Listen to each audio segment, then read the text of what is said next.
Hello అండి, అందరికీ నమస్కారం. నేనైతే చాలా బాగున్నాను. మీరు కూడా బాగుండాలని మనస్ఫూర్తిగా కోరుకుంటున్నాను.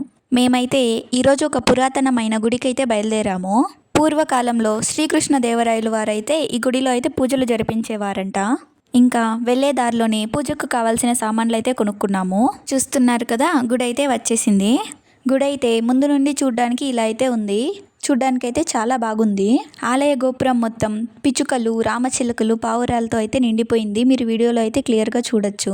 గుడినైతే చూడగానే చెప్పేయచ్చు ఇది చాలా పురాతనమైన కట్టడం అని. ఈ గుడిని కట్టడానికి కంగుంది కోట నుండి అయితే ఫండ్స్ అయితే వచ్చాయంట.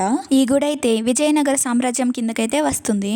శ్రీకృష్ణదేవరాయలు వారు ఈ గుడిలో పూజలు అయితే జరిపించేవారంట. ఇంకా గుడిలోకి అయితే వెళ్తున్నాము. గుడిలో అడుగు పెట్టగానే ముందున్న గడప అయితే ఇలా ఉంది. మొత్తం కూడా రాతి బండతో అయితే చెక్కారు. గుడి ఎంట్రన్స్ లో అయితే పెద్ద పెద్ద ఐరన్ తలుపులు అయితే ఉన్నాయి. ఇవైతే ఇనుముతో చేశారు. ఇంకా ఆ కడప పక్కనే డోర్ పక్కన డిజైన్ కోసం పూర్వకాలం నాటి శిల్పాలు అయితే చెక్కున్నారు.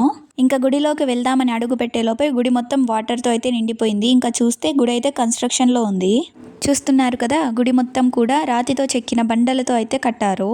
గుడిలో ఉన్నవన్నీ కూడా తెల్లబండ స్తంభాలు. మేమైతే తెల్లబండ అనేసి అంటాము. ఇంతకీ ఇక్కడ కొలువై ఉన్న స్వామి వారి పేరైతే చెప్పలేదు కదా. ఇక్కడ ఉన్నది శ్రీ వేణుగోపాల స్వామి. మీరు వీడియో స్టార్టింగ్ లో గమనించి ఉంటే గుడి పేరైతే బోర్డు అయితే వేసున్నారు.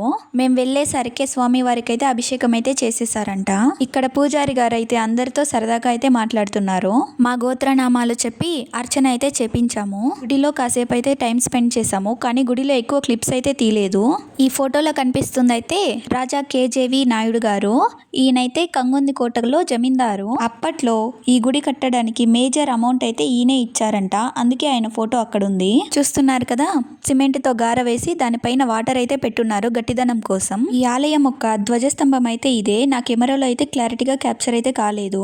ఇంకా టెంపుల్ నుండి రిటర్న్ అయితే అయిపోయాము. వచ్చే దారిలో మన సీఎం సార్ రీసెంట్ గా స్టార్ట్ చేసిన ఈ రాయిస్ మోటార్స్ కంపెనీ ఉంది కదా, దాని కన్స్ట్రక్షన్ ఏరియా అయితే చూసాము. ఇదైతే మా ఇంటి నుండి ఒక 2 కిలోమీటర్స్ డిస్టెన్స్ అయితే ఉంటుంది. ఇంకా దాని పక్కనే రోడ్డు కిట్ సైడ్ అయితే ఎయిర్పోర్ట్ ఏరియా. ఇది మొత్తం కూడా ఎయిర్పోర్ట్ పడుతుందంట. ఈ చెట్టు చూడడానికి చాలా అందంగా ఉంది కదా. దీని పేరు ఎవరికైనా తెలిస్తే కామెంట్ చేయండి. అక్కడ నుండి ఇంటికి వచ్చే దారిలో పానీపూరి అయితే పార్సిల్ చెప్పించుకొని అయితే వచ్చాము. ప్రతి అమ్మాయికి పానీపూరి అయితే ఒక ఎమోషన్ కదా, నాకు కూడా అంతే. ఇలాంటి మంచి మంచి కంటెంట్స్ కోసం ఇప్పుడే మన ఛానల్ని సబ్స్క్రైబ్ చేసుకుని ఈ వీడియో అయితే లైక్ చేయండి. సరే అయితే నేను నెక్స్ట్ వీడియోలో కలుస్తాను. అంతవరకు సెలవు.